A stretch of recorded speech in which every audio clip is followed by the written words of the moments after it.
Hi, I'm Tony Dench. I'm a professional director, about 3 years now into my governance career. I sit on 5 boards, a couple of committees, half a dozen advisory boards as well. Do a little bit of facilitating and strategy sessions along the way. And that's the topic du jour, right, around strategic thinking. Yes, indeed.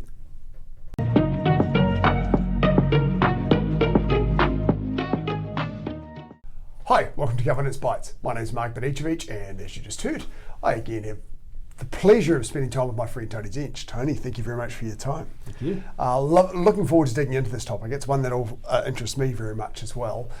When you talk about strategic thinking, what does strategic thinking mean in the context of the Board of Directors? So I think the strategic thinking is about lifting up a level and getting out of the day-to-day operations of the business and thinking, what's the environment look like? Where are the opportunities within the environment and into the longer term? So instead of 6 feet in front, looking 6 months, 6 years, 6 decades in front, where are the opportunities? So a longer lens and at a higher level. And how would you distinguish between strategic thinking and strategic planning? So I think strategic planning is you've worked out what your strategic goals are for the business, and the strategic plan is about how you're going to go about reaching those goals. The strategic thinking is often more around an environment scan. What could come and really damage the business? What could come along that would be an opportunity that could transform the business? Mm-hmm. Right. Why is strategic thinking such a critical capability for boards? Well, the speed, the cadence of business in today's modern world is so fast that the executive team often just don't have time for it. They're very focused on delivering the here and now, keeping the team running, working their way through. So the board table is really the place where the strategic thinking can evolve. And it's the role of the board to deliver that and to work with the executive team to build the strategy and to keep that on the radar. I think one of the challenges is that often strategy is seen as an event at a board table rather than a continuum. Yeah, okay. What are some of the signals that a board's spending either too much time, which I don't know how often that happens, or more often too little time on strategic thinking? Yeah, I think you can see it sometimes in the agenda for the board meeting. So if it's a very traditional agenda which looks at the minutes of the last board meeting and perhaps a little bit of risk management, health and safety events, followed by a review of last month's financials, that will feel like there's not a lot of room within there for a strategic discussion. If the agenda perhaps is more of an environment scan at the top, and what are you seeing? What's happening in the environment around? Where are the headwinds and the tailwinds?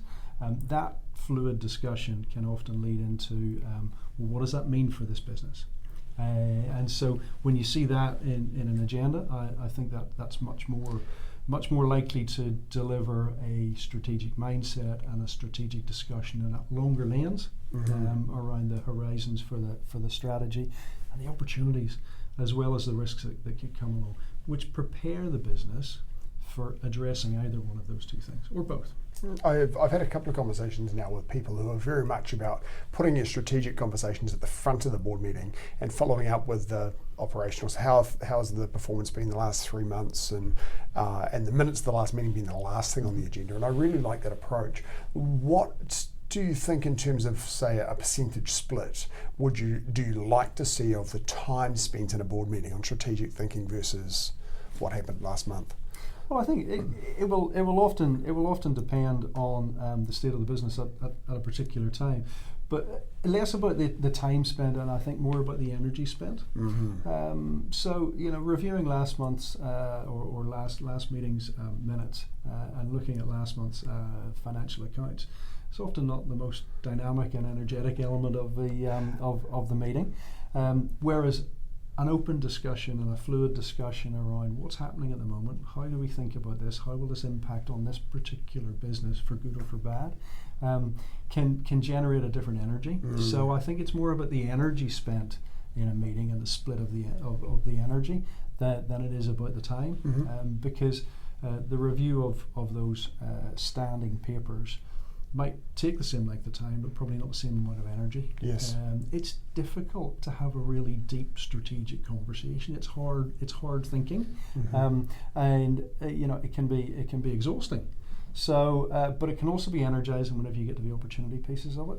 And I think because of that, it needs to be at the front of the meeting, and it needs to take quite a bit of the energy of the meeting, and it sets the mindset. Yes, right. It's another good reason to do it at the start, because you don't want to be onto this when everyone's exhausted from having looked at the financials for the last few months. And Exactly so, as you say, get up front, dig into a couple of really detailed strategic issues and get your hands really dirty on those. And if you have to kind of spend a little bit less time and a little bit less energy on their stuff at the back end, then that's not necessarily a bad thing, right? Okay. It does have to be relevant.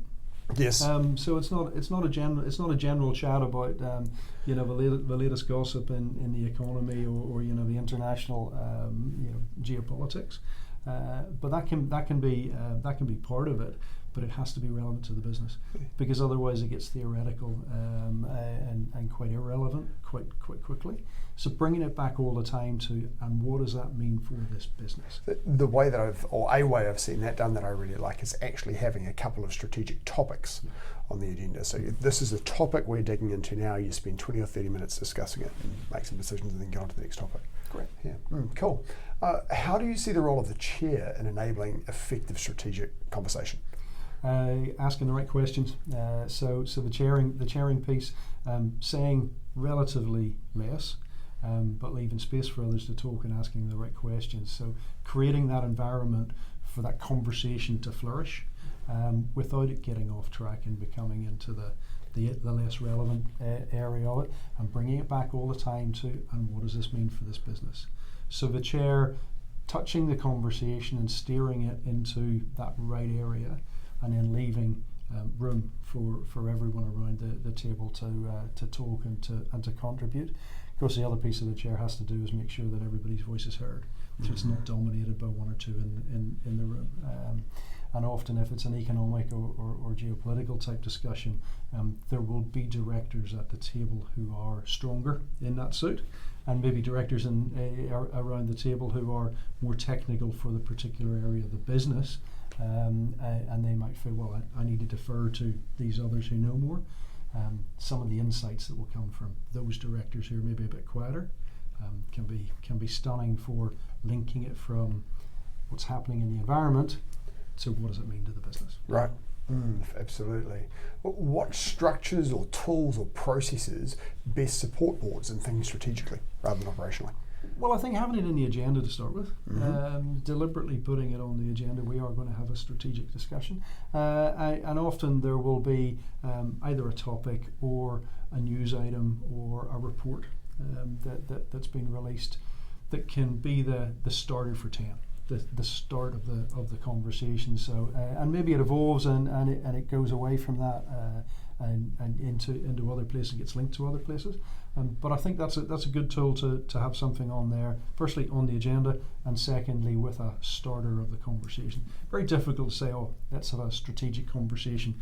Off we go. Yeah. something to start the conversation and to anchor it, and again to bring it back to what's it mean for the business. So something like a board paper, or as you say, an article or something like that to get people started. But not an academic or a theoretical discussion. Always tying it back. Right. How do you ensure that short-term pressures don't overwhelm the long-term time, the time that's spent by the board on long-term issues? Well, if there's a crisis, if there's something gone particularly wrong, or in the middle of a project something going particularly well, it's the focus of the board at the time. Sometimes that short-term element will overwhelm it, and that's okay, because that's the thing to be dealt with at the particular time, so long as that's not every time, so that the strategic discussion does actually happen, because otherwise there will always be something that will be the topic of the day, and we'll focus on that, and we'll push a strategy discussion to another day, and that's whenever strategy ends up being the 1 or 2 day strategy session just before Christmas, when the sun's shining and everybody's tired, and it's not as effective. And strategy can't be one day out of 365. It has to be there more often than that, and that's a neat way to do it. But it can be overwhelmed if if there's a crisis, if there's a particular topic that the board needs to address. It just might not be the time to, well, let's have a strategic discussion before we get to this big issue that we need to deal with. Right. So, as you say, if there is a crisis, it may be important to dig into that and try and resolve that early. If you find that over time you're spending insufficient time on strategic thinking because of crises keep popping up, what you maybe schedule extra meetings to make sure you've really focused on that. And as you say, not just a strategy day once a year, but more regular time dedicated to it. So it'll be about watching the minutes and making sure that the discussions are happening. Right. What personal qualities or mindsets distinguish directors who excel at strategic thinking? I think many directors are optimists. So having an optimistic view of the world, so deliberately looking for opportunities, and sometimes the perception of boards is that a board and a governance body is there to slow the business down, to govern the business, to manage the risk, to make sure that the business doesn't do things. And in a strategic mindset, it's very much around, well, what can the business do? What could the business become? Where could it go? And that optimistic outlook, I think, is quite important to the lens, because it would be really easy to look at geopolitics or the environment or the economy, or even the competition. There's huge competition within New Zealand, and get a very kind of compliant and small mindset around, well, let's do as little as possible, because if we try to do that, it might not work, and then that wouldn't be a good look, and that would be a problem. I think that is often the perception of where boards operate. Whenever those people on the boards who have that optimistic, curious mindset, what could it become, where could it go to, can often energize the leadership team as well, and uncover opportunities for the future, or at least areas where you can defend against a particular risk, rather than worrying about it not doing anything at all. Yes, yeah, and I'm sure that must be the most rewarding conversations. They're the ones that I'm sure I would really enjoy as well. How do diverse perspectives enrich strategic debate? So in terms of diversity on the board, diversity of thought, diversity of background, those sorts of things, how do they enrich strategic debate? Yeah, it is interesting, because having that left field view that you think you're having a conversation amongst a good understanding, and then someone comes along, well, how does that impact this? And you can almost sense in the room, everybody sits back and goes, oh, that's a really good question.